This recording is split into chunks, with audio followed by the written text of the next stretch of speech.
Chapter 6. Nick and Rebecca climbed into opposite sides of the front seat of Nick's truck, while Steve claimed the back seat for himself. "Do we all need to go?" Rebecca asked. "Steve's my shaku, as well as my personal security. While normally I might go into town without him, I want him with us today, just in case. I'm not risking your safety over my pride." She ducked her head shyly. "Thank you." Nick put on finger under her chin, lifting and turning her face until she was looking him in the eye. "No more of that. Hold your head high. That defiance that made you flee your old Chanat? I love it. I don't want you hiding it, ever." The joy flared in her eyes, followed closely by the relief that washed over her face, a smile breaking through. "Thank goodness for that. I wasn't sure how long I could do the meek, submissive thing before I blew it." "You don't have to. I expect you to stand up for yourself and others, if you're able. Even if you choose not to seal the mating or even stay with me, you'll have a place in this Chanat." "Thank you." She lifted her chin off his finger and lifted herself to lean over the console between the seats to place a kiss on his cheek, before settling back onto her side of the truck and buckling her seatbelt. They were soon on the road, and Rebecca asked questions about the town and surrounding area during the half-hour drive. Nick pulled into a small lot and parked his truck in front of a small ladies' clothing shop. Sliding out of the truck, he went around to the passenger's side and caught Rebecca before her bare feet could hit the ground. "Pavement sometimes has broken glass in it. No need to cut your feet up if you don't have to." He carried her over to the sidewalk and sat her down carefully. He curled his arm across the back of her shoulders and walked toward the building with her.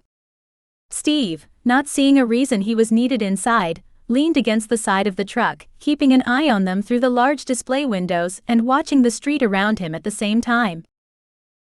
Nick pulled the glass door open, letting Rebecca into the store and following close behind. "Pick out whatever you'd like," he prompted, letting her wander deeper into the shop. He watched as a salesgirl approached her, and he signaled for the other girl's attention. As the girl approached, he recognized one of the younger members of his Chanat. He'd known it was likely here, and he'd chosen this particular shop for that very reason.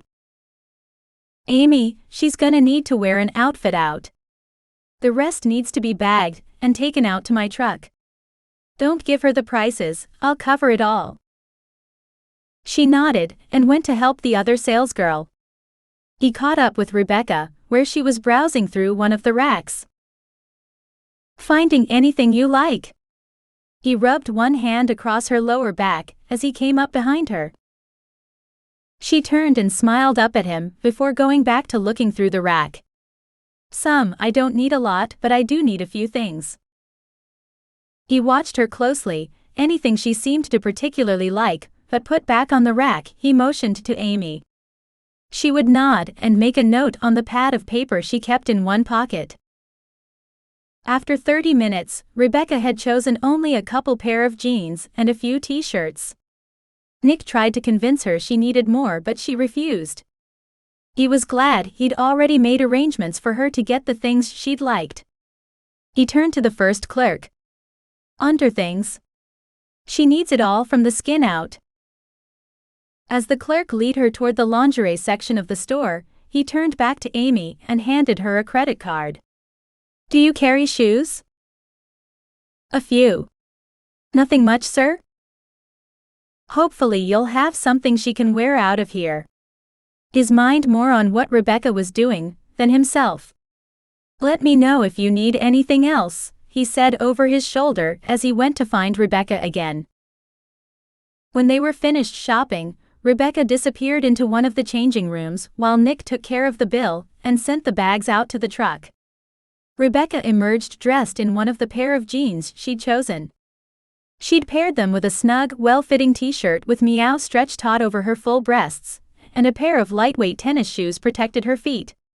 She carried a small bag she'd taken with her to put the sweats in. Nick looked at her as she approached him, smiling. He could already see a change in her attitude and the way she carried herself. "You ready to go get something to eat?" "Sure, if that's what you and Steve want to do." She smiled back. "Where's the rest?" She looked for the rest of her purchases. "I already took them out." "All right then." She turned to the clerk who'd helped her. "Thank you for all your help today, you were a lifesaver." Rebecca smiled at the girl. The girl just nodded, not knowing what to say. "Come on, kitten. Steve's been standing out there for almost 2 hours, let's go feed him."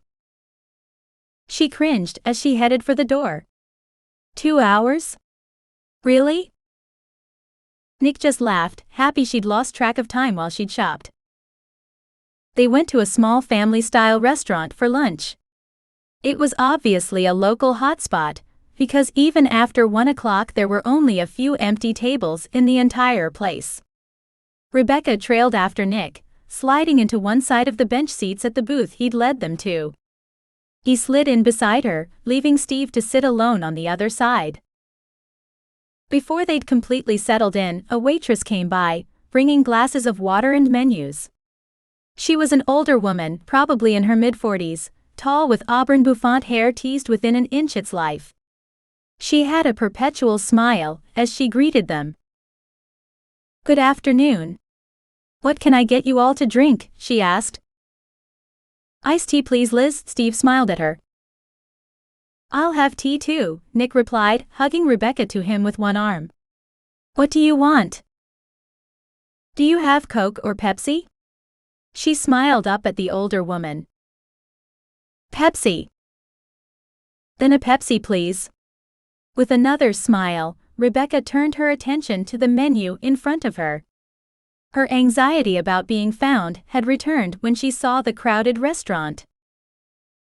After they finished eating, they stopped at the grocery store to pick up the few things they needed while they were in town, then they climbed back in the truck for the trip home. "Rebecca," Steve spoke up from the back seat. "It occurred to me in the grocery store you don't have a purse." "It was kind of hard to carry one while I was living as a wild cougar," Rebecca said sarcastically. "Yeah, but that's not really what I meant. I mean, without a purse, you won't have the things most women carry in one. Driver's license, identification, that kind of thing." "So? Is that a problem for you?" She was starting to get annoyed. "Not for me, but I thought eventually you might want them. When you went into hiding, did you hide them somewhere you could retrieve them later, or do we need to contact the state for new copies?" "Oh."